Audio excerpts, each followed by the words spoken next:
இனிமேலும் இந்த தடைகள்லாம் போட்டீங்கன்னா நான் நேரடியா மக்கள்கிட்டயே பர்மிஷன் கேட்டுருவேன். மக்களே நீங்க சொல்லுங்க, நான் உங்களை பார்க்க வரக்கூடாதா? நான் உங்களோட பேசக்கூடாதா? உங்க குறைகளை நான் கேட்க கூடாதா? உங்களுக்காக நான் குரல் கொடுக்க கூடாதா? இப்படி நமக்கு தடையா போடுறாங்களே, இந்த திமுக அரசு மறுபடியும் ஆட்சிக்கு வரணுமா? உங்க நல்லதுக்காக நம்ம உங்க டிவிக்கு ஆட்சி அமையணுமா?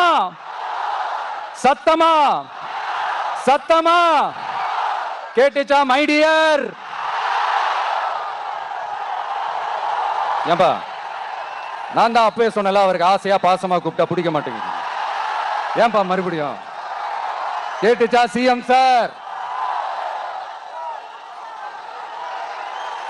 இந்த போர் முழக்கம் உங்களை ஒரு நிமிஷம் கூட தூங்க விடாது, துரத்திக்கிட்டே வரும்.